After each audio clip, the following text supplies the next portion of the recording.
seen Junior's grades. Kids really like about rock. Do whatever the way you want to. Offend the grown-ups and behave like the way a teenager really wants to behave, wants to behave, wants to behave. Rebellion, chaos, disorder. He's losing his mind and he feels it growing.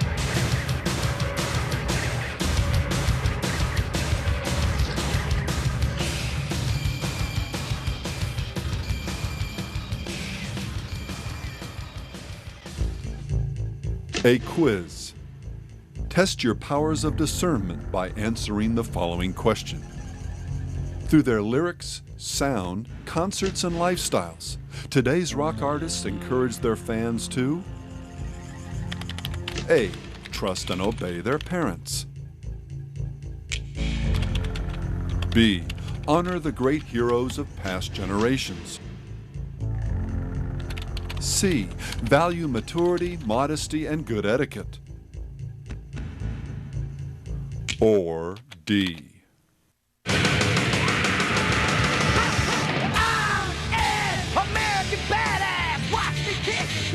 Some people say this music is loud, stupid, excessive, vulgar, and appeals to the basest animal instincts. That's why we play it. I don't know. I think music really, it's supposed to be like a feeling. It's supposed to be, it's usually about like youth culture, totally rebelling. Probably a lot of it was rebellion. Has a lot of influence on people and doing your own thing. It's no fun to be good. You got, you gotta let loose and you gotta do rules. I guess it's kind of a cliche, but rules are meant to be broken, I guess, is what they say. Rock and roll's always kind of been rebellious. I don't know, it's supposed to bug your parents, I guess. What do your parents think of ICP? They fucking hate them, but them.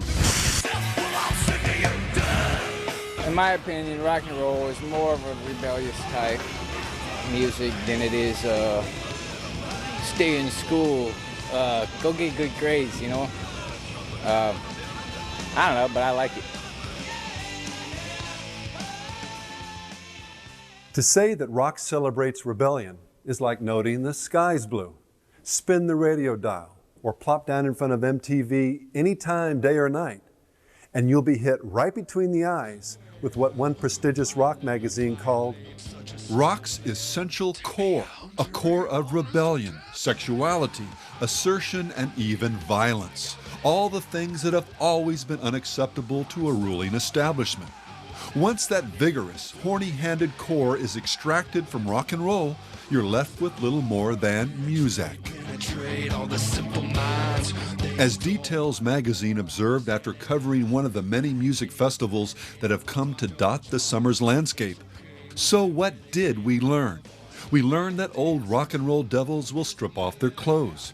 We learned to shout, "F the police."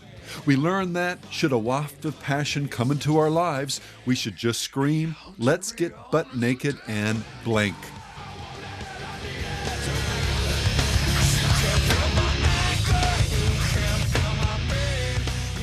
There's no need or time to belabor the obvious. We all know or should know that the essence of rock and roll is rebellion. The only reason for rock to exist is to be a soundtrack for the movie of teenage angst and anger.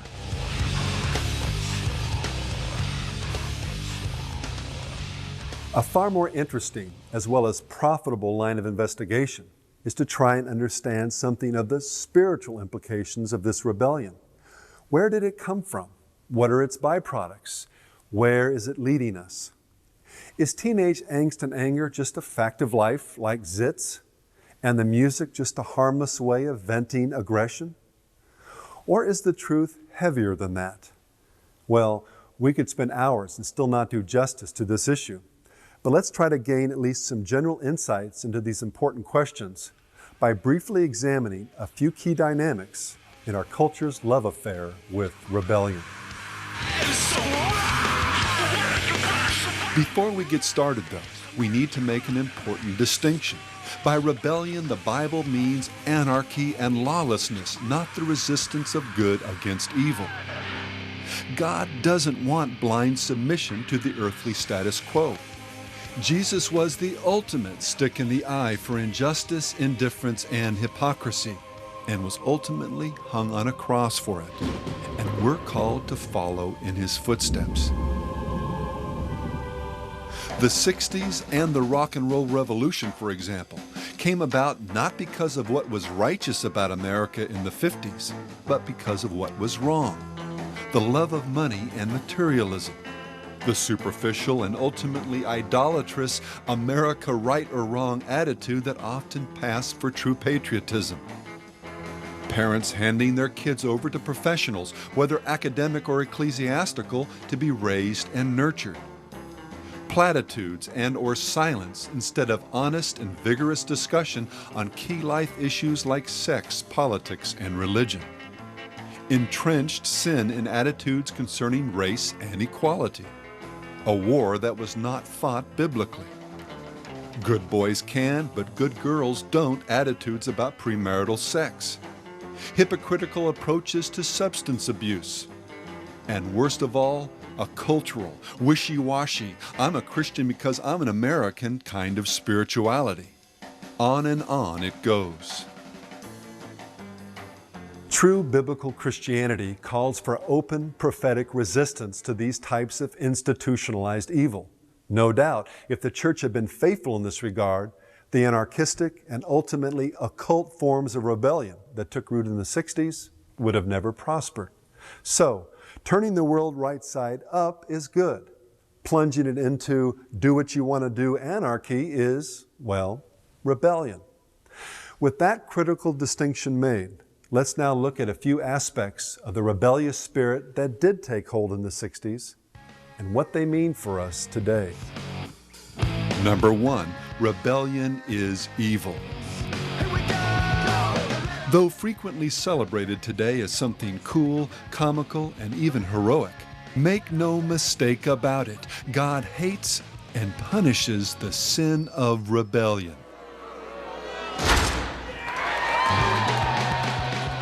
The evil man seeks only rebellion, therefore a cruel messenger will be sent against him.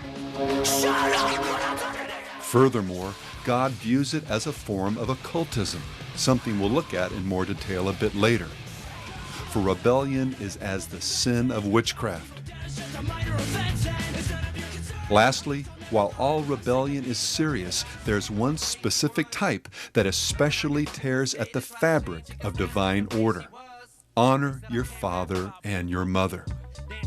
To rebel against, to dishonor one's parents is so abominable to God that cursing or striking them, as well as other extreme forms of protracted rebellion against parental authority, was a capital offense in Old Testament Israel. Shut up, slut, you're causing too much chaos. Just bend over and take it like a slut, okay, ma? Oh, now he's raping his own mother, abusing a horse, snorting coke, and we gave him the Rolling Stone cover?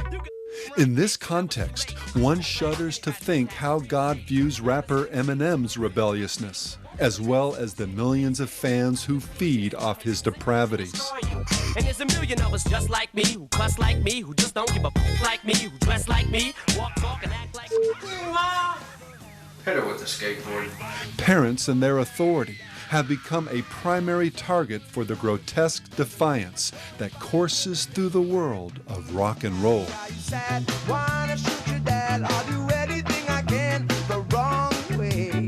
Rock and roll is supposed to bring you crazed joy and rebellion for no apparent reason. That's what it started out as, music to your parents off.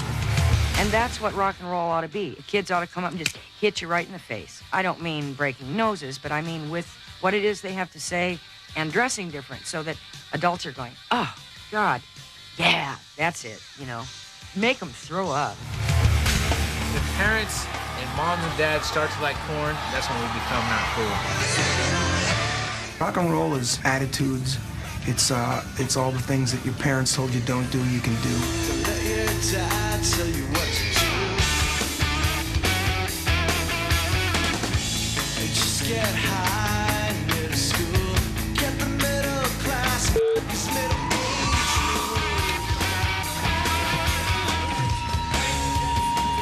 Eat this.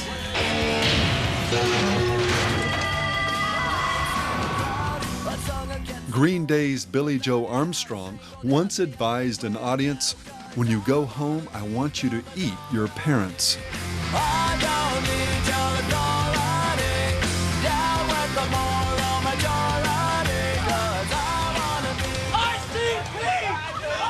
I'm not allowed to listen to him when she's home, but, you know, I don't care about mom. They hate it, but I still go. I don't give a what they say. This is rock and roll. Parents always hate rock and roll. It's in custom. If parents like rock and roll, it must suck. Just keep this in mind. They're playing our CDs when you're not home. They're playing my tapes in your own car. And I'm influencing your children. Just don't push your luck.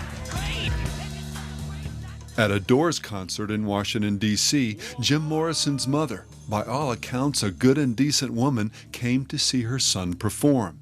His only acknowledgement was to stare at her as he sang the infamous words to the song, "The End, Mother, I want to blank you."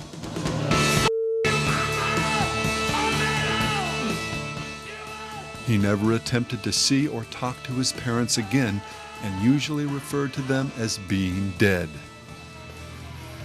As Perry Farrell said when asked by Rolling Stone for his secret to happiness, "Move as far away from your parents as you can, because I feel like I have no parents. I do what makes sense in my head." Number 2, rebellion is inane, hypocritical, and doesn't work. Not only is this dishonor your parents attitude among the worst types of sin, it ultimately violates the one law of God that goes so deep into the human conscience that almost nobody will deny it philosophically. That is, the golden rule: do unto others as you would have them do unto you. Isn't it interesting how the rock and roll, do-your-own-thing lifestyle goes out the window when suddenly it's the rock star who's the parent? Madonna, for example, became a star largely through the medium of television and music videos, getting rich selling sex and rebellion to other people's children. Now she has 2 of her own. And guess what's one of the big rules that governs her household? You've got it. She can't watch TV, and She can't watch TV? No. This irony became even more painfully obvious in a feature Rolling Stone did on Ozzy Osbourne.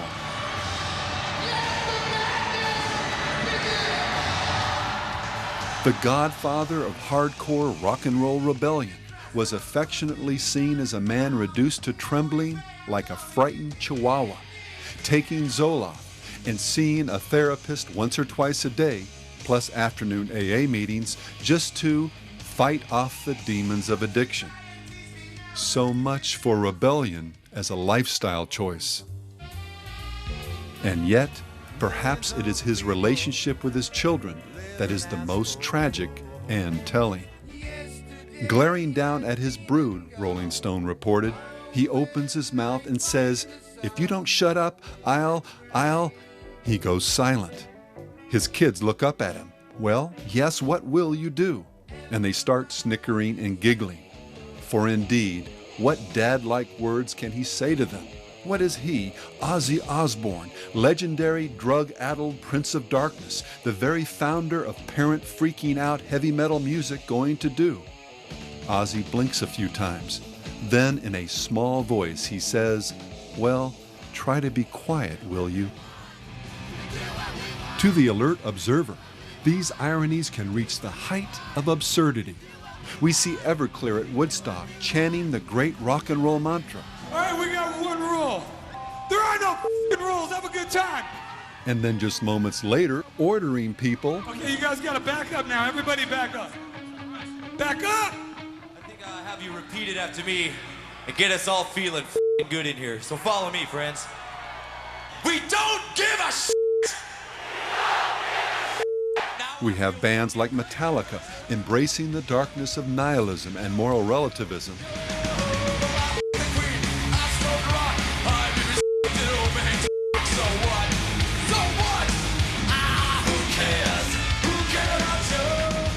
and making light of every kind of sin imaginable, including, ironically, shoplifting. And then getting worked up about people swapping their songs on Napster without paying them royalties. You know what? Maybe I wouldn't have to whore myself out if you kids didn't steal my music. Hey, Metallica, so what? We have MTV making light of both violence and rebellion against adults in one of their network bumpers, and then broadcasting a PSA against violence. Violence, it should be noted, that featured a person being beaten with a club.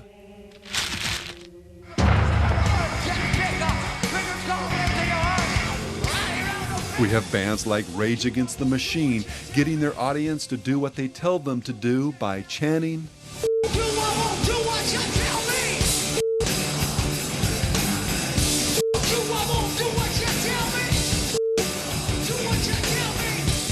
even more surreal is their hardcore advocacy of Marxist socialism, all the while getting rich and enjoying the unparalleled liberties of the very free market economy they condemn.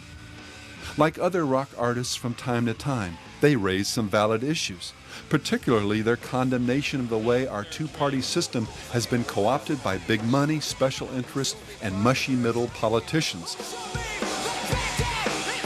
But what is their alternative? To scream, F you, to advocate unbiblical economic systems that lead to poverty and the loss of freedom everywhere it's been tried? To smash TVs and squat atop a stage prop? What the world needs is a generation that can spread the light, not whine and curse the darkness. And finally, there's the absurdity of an industry that has gotten rich promoting sins that tear at the fabric of society, and then turns around and occasionally tries to raise both money and awareness in order to help fix the very problems that the immorality associated with the music helped create in the first place. You don't have to say nothing. I know your body wants something. R. Kelly, for example, has gotten rich singing about and promoting promiscuity, but was then lauded as a hero when he wrote a song to help fight, get this now, a largely promiscuity-based disease. And then there's Janet Jackson, an artist who's often honored as one of the good guys. Her involvement with Colin Powell's America's Promise Foundation was front and center during her Velvet Rope tour, with some of the proceeds going to help its efforts on behalf of the less fortunate. Help become a mentor for a child. Help keep our kids off the street because they really do need us. Please. But hold on. The facts are in. One of the greatest causes of poverty, poor self-esteem, and disease, the very problems the foundation is attempting to address, is sexual promiscuity and its inevitable byproducts. And what are Jackson's personal life, her music, the concert, and even the concert title filled with? Sexual innuendo, partial nudity, references to genital piercings, sex outside of marriage, bondage themes, etc.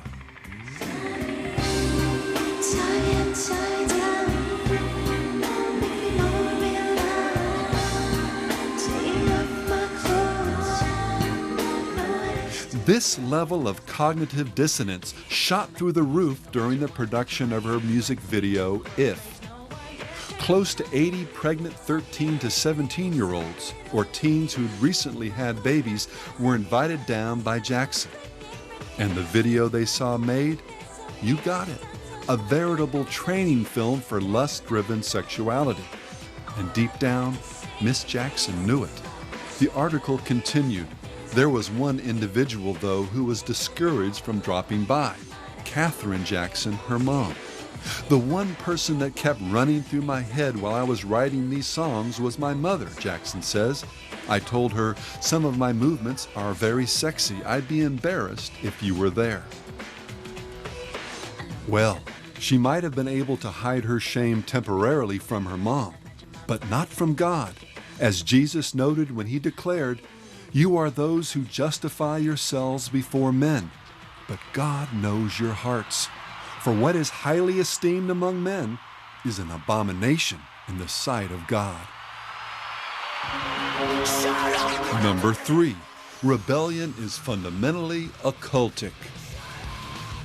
We saw earlier that rebellion in God's sight is as the sin of witchcraft.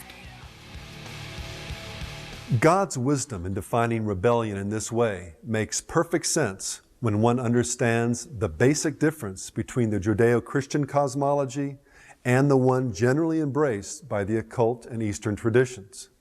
The difference can be summed up by contrasting 2 words: cosmos versus chaos. The Greek word cosmos, a word that is front and center throughout the New Testament as well as in the Greek translation of the Old, carries within it the suggestion of order and harmony. In a nutshell, the Bible presents a universe, a cosmos, created by God out of nothing and infused with a symmetry that literally, we now know, defies our comprehension in both its complexity and beauty. Guided by God's superintending hand, the pinnacle of this cosmos was and is this planet with its inhabitants. And it's here where an interesting distinction is made. The earth was without form and void, and darkness was on the face of the deep. Earth's initial formlessness or unfurnished state is quite different from the tailored order that the word cosmos suggests. But God wasn't done yet, as step by step the divine paradigm began to unfold. The Almighty spoke, and light divided darkness. Land came from the sea, life from inanimate matter, etc. The earth was beautifully furnished, and the stage set for the drama of human existence. After creating man in his own image, God took an area of land bounded by water and fashioned Eden, an incubator of sorts as well as a pattern for future expansion. This garden was adorned with everything man needed, as he was prepared for the task at hand, to be fruitful and multiply, and replenish the earth and subdue it. In other words, to make it all as ordered, as beautifully furnished as the garden paradise that was home. Well, most of us know what happened next. Man blew it, and paradise was lost. But that's not the end of the story. The Bible's essential message is the account of God's elaborate and awesomely sacrificial efforts to redeem mankind while remaining true to himself and his righteous standards of justice. And so, through the cross, we were ransomed from the penalty of sin and re-empowered, divinely enabled to get the original job done, to go into all the world and fill it with His glory, to disciple individuals and ultimately nations, to bring life from death, light to darkness, ever increasing order and harmony from the chaos of sin and destruction. The occult world, on the other hand, in this as well as in most everything else, seeks to reverse the divine order. Rather than God, chaos or emptiness is seen as the ultimate ground of being, and the material world is viewed as either illusory, Maya in the Hindu lexicon, or as in the Gnostic tradition, fallen from the true realm of the Spirit. Amid this quantum cloud of uncertainty, God and His will become either unknowable or subject to the whims of human imagination. Man is born to do what he wills, and chaos has become his midwife. All creation begins in chaos, progresses in chaos, and ends in chaos. The phenomenon of being is this self-synergizing engine of out of chaos, through creativity, into the imagination, back into chaos, out into creativity, so forth and so on. See, quantum physics gave us the real term to describe what happens when you take a powerful psychedelic plant or drug. Chaos. Back to the idea of surfing waves of chaos. I'm surfing the chaos, riding the wave in my mind. We're confused. I'm so fucking confused, man. It's all chaos. Please, man, I'm surfing the chaos like roll, baby, roll. You definitely generate an atmosphere or a mood which might be characterized as rebellion, chaos, disorder, and activity that appears to have no meaning. They have figured out the formula for chaos. Chaos is a beautiful thing.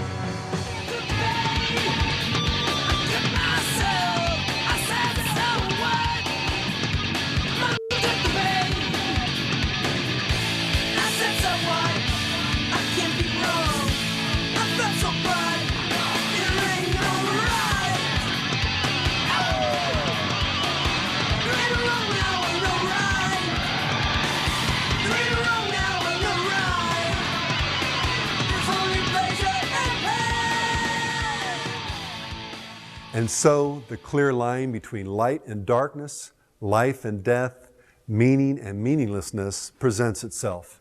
On the one hand, a cosmos created and sustained by the Almighty, suffused with design and meaning. And our purpose in this cosmos? Well, to love God and submit to His will, to glorify and enjoy the Lord, to grow in grace and become more and more like Him in our character and in the way we think, and then to furnish the void, to, in a sense, colonize the chaos, bringing God's order where there's disorder, discovering and cherishing all that is true, good, and beautiful.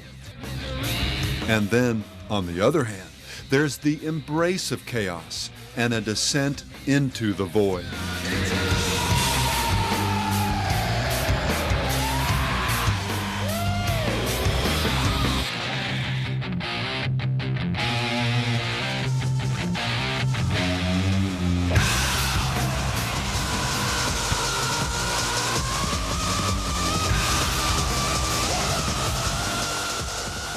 For those with the epistemological integrity to embrace the fullness of this horror, well, as more than one rock and roll icon has stated, Nothing is true, everything is permitted. Nothing is true. Everything is permitted. Because nothing's true, she said everything's permitted.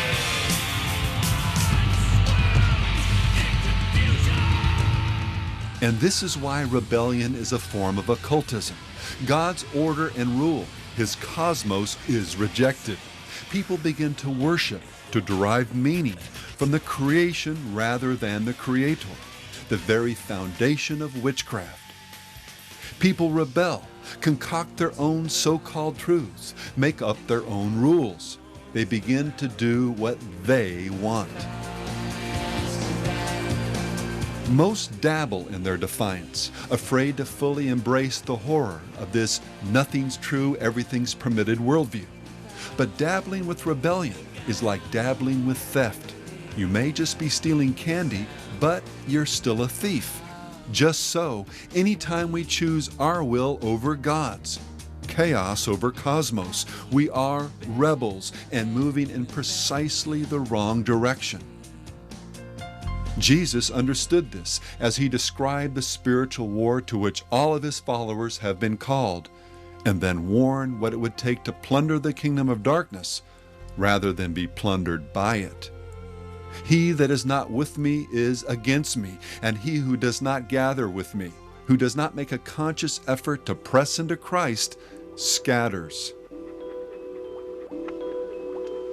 Everywhere in today's music and popular culture, people are scattering, allowing spiritual entropy to drag them into the void. Artists proudly admit that they don't write real songs, they produce chaos.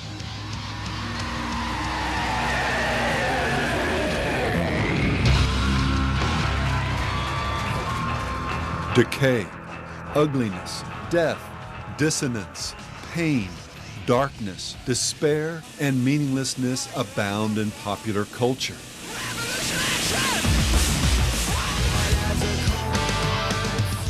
Laziness, disrespect, rioting, stupidity, irresponsibility, and perpetual adolescence are everywhere celebrated. Responsibility, what's that?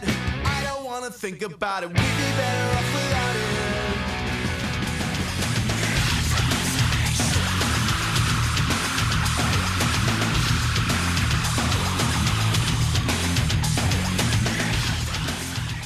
leaders of the occult revival, as well as artists who hated Christ and sought inspiration from nihilism and the derangement of all the senses, serve as patron saints for rock's most influential musicians.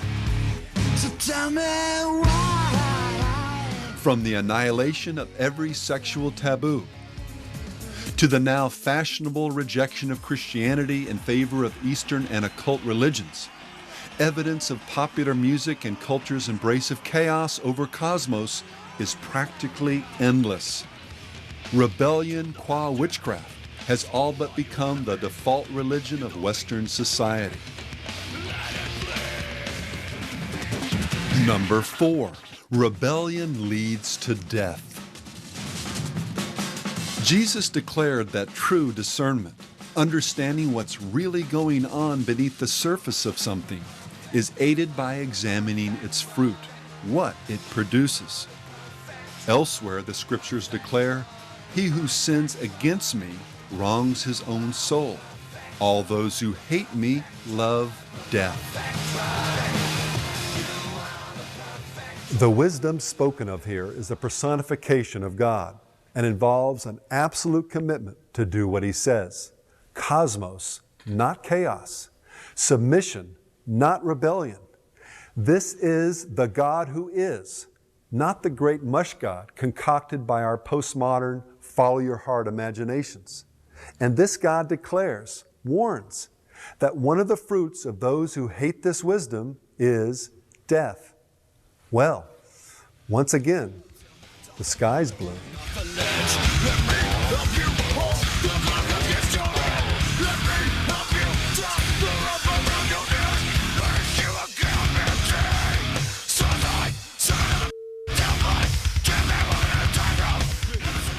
What about popular music's ever-increasing fascination, even obsession with violence, destruction, and death? And when I finish, it's gonna be a bloodbath.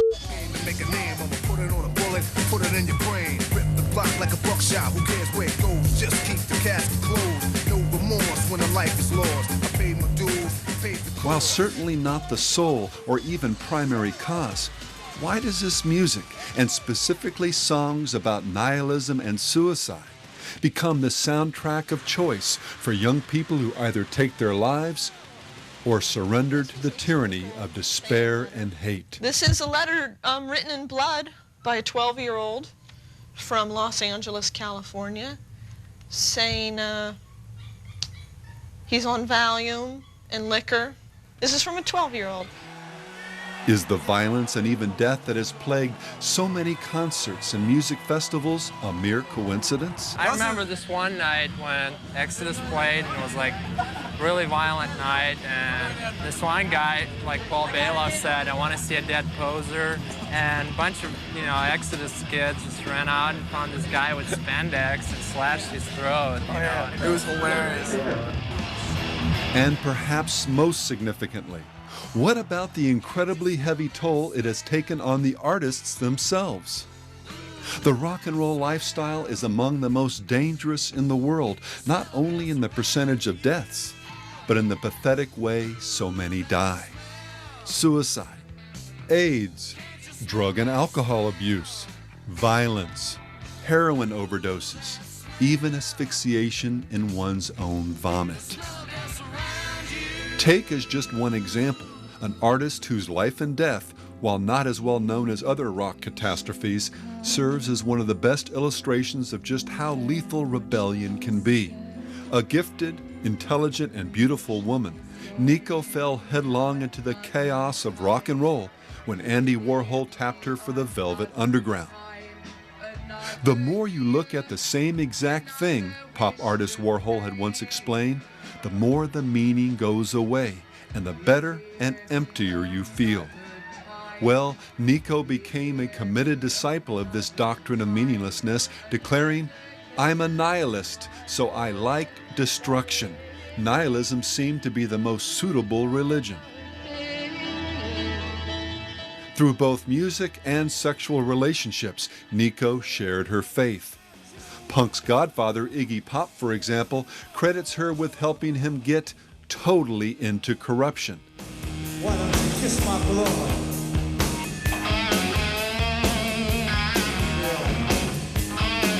Yeah, a kiss of blood. This particular attitude that I have all stems from Nico, he told one interviewer. I was a skinny, little naive brat, and she taught me. You are not full of the poison, she said. This is not right. How can you perform when you are not full of the poison? I will help fill you with poison. Otherwise, you have nothing. We do not want to see a person on stage. We want to see a performance. And the poison is the essence of the performer. Well, eventually the poison took its toll. Drugs became her primary sacrament, reaching a depth where eventually she turned her own teenage son onto heroin. Chaos destroyed cosmos, and moral absolutes were among its victims. I don't have any limits, you know. Without truth, even art was turned on its head as ugliness became her preferred aesthetic. She was almost proud of the fact that her teeth were rotten and her hair was grey and you know, her skin was bad and she had needle tracks all over. I mean, she liked that. That was her aesthetic. She died alone, and the nihilistic wasteland she helped pioneer. A world where ugliness and darkness have become fashion statements. Where the divide between good and evil is blurred and ever-changing. Where death and existential despair are viewed as somehow attractive, brave, and profound. And where the derangement of the senses is the key to creativity. Her spiritual children barely took note of her passing. Of course, by the grace and forbearance of God, far more people live on than die young. But they, as well as each of us, will still one day die. And after death, the scriptures declare, comes judgment.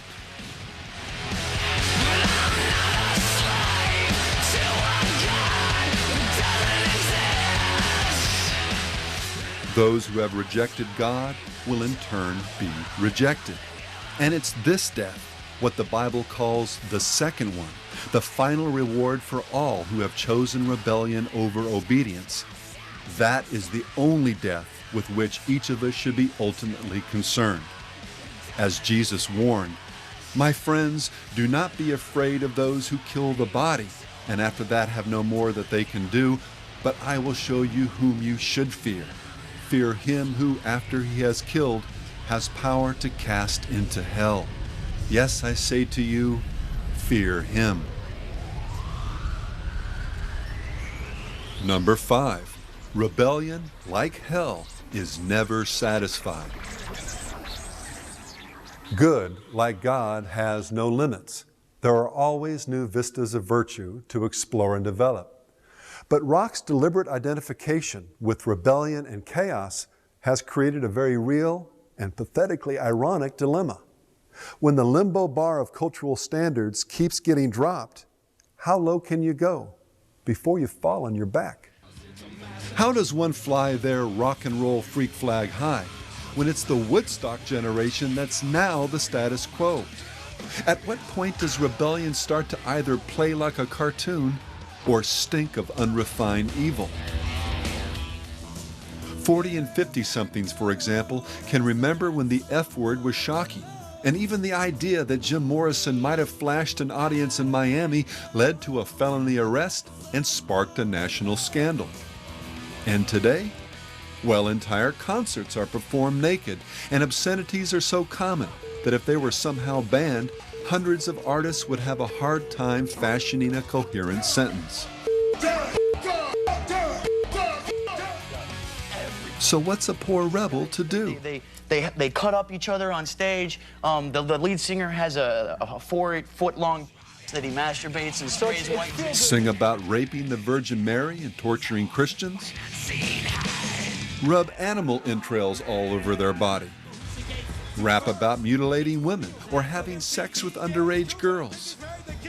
Commit unspeakable acts on stage. Why, Gigi, did you feel a need to defecate in front of a live audience? Well, my body is the rock and roll temple, and My flesh, blood, and body fluids are a communion to the people. And there are no limits and no laws, and I'll break down every barrier put in front of me till the day I die. The pathetic absurdity of this cycle of satanic one-upmanship is nowhere more obvious than in the life and music of the platinum-selling rockers from Iowa, Slipknot. No doubt without fully realizing it, guitarist Mick Thompson commented on the progressive desensitization that made his band's particular brand of rebellion and nihilism a foregone conclusion. I used to watch a lot of gore movies, lots of true death videos. And at first, sure, I was disturbed by what I saw. But after a while, I became numb to it. With hard music, it's the same way. People listen to Korn, and now they want something even harder. It's like a drug. And their drug? Basically 9 people working out every poison that ever infected them in their life and putting it on tape. I hope they get a positive message for them, you know, where they don't have to answer to anything or anyone. This song is your new national anthem. This song is called Surface.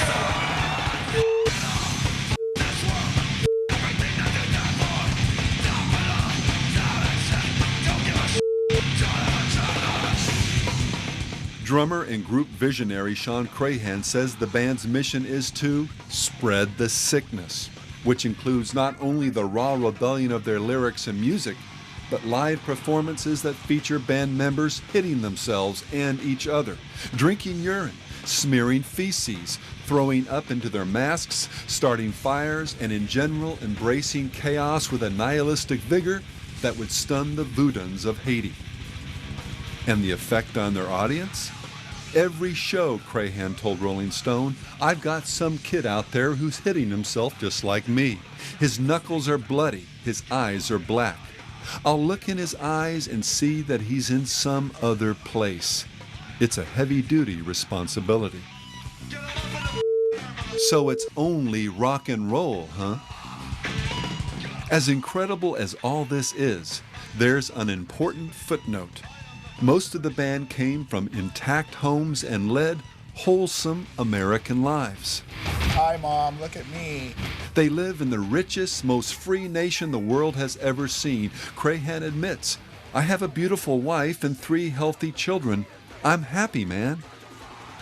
And then goes on to say, but when I'm on stage, it's effing on. I'll kill people. I look into the eye of the abyss every day of my life because my time here, it's nothing, man. Well, Crahan and millions of other artists and individuals feel this way because they've made a choice. They've embraced the spirit of our age, preferring chaos over cosmos, their will over God's. And now, as they stare into the pit of nothingness, this other place Crahan sees in the eyes of his fans, the anger, pain, and emptiness they experience are not only the result of a self-fulfilling prophecy, they are the emanations of the satanic reality that lies waiting, like a black hole, in the bottom of the abyss. Number 6, rebellion doesn't help, it hurts. Whether it's a song brimming with rage or the semi-controlled violence of a mosh pit, the typical argument for rebellion in music, or many other art forms for that matter, is that it's cathartic, that it provides a healthy release for pent-up anger or pain. And for some, this catharsis can take on the form of ritual, even something religious. Now gather yourselves.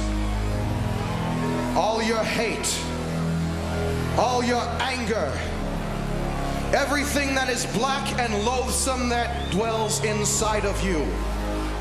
I want you to pour that into me! And while the vast majority of songs fall into the rebellion for the sake of rebellion category, there is the occasional song that does attempt to address the real trauma people experience in a fallen world. Jonathan Davis of Korn, for example, has powerfully expressed the horror of sexual abuse. You words, I felt dirty and hurt. child torn down. That's a godlike And Papa Roach, among other bands, has attempted to exorcise some of the pain that results from divorce and broken homes.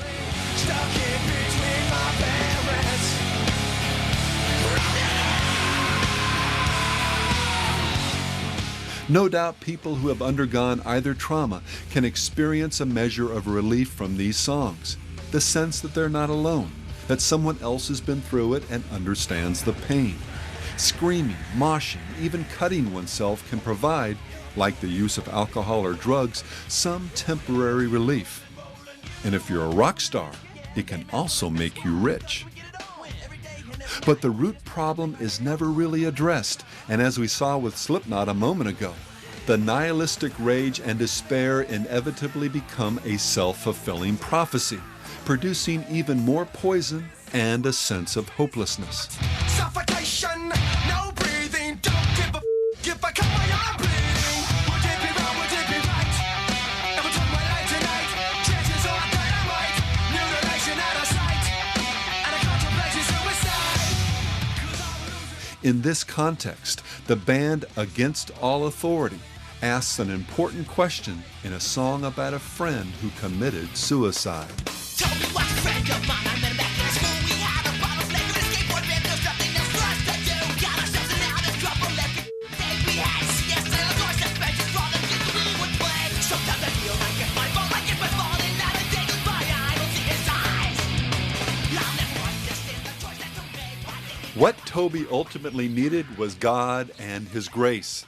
What he got instead was a bottle of liquor and a blind friend's support as he skated down the ramp of rebellion and into the abyss of chaos.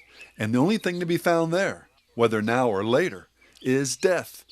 Every rebellious rock and roll band needs to stare into Toby's eyes, and in the eyes of millions of others just like him. To understand the bigger spiritual picture here, let's close with an analogy.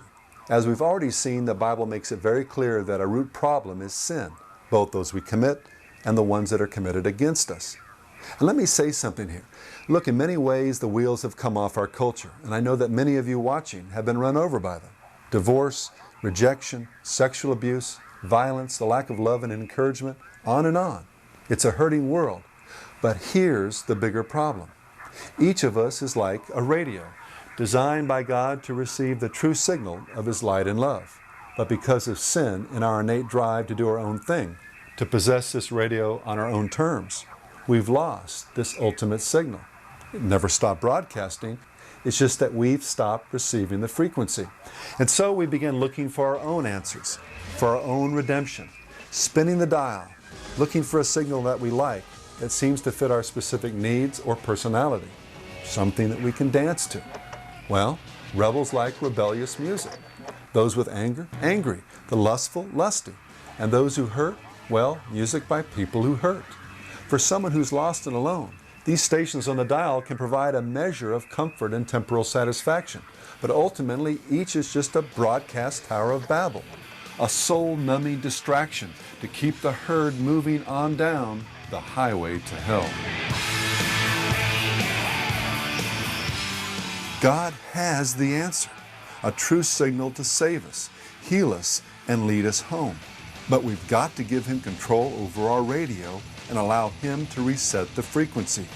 Obedience, not rebellion, is the beginning of wisdom, and Christ's blood, not our sweat or tears, is the only way out of the valley of death.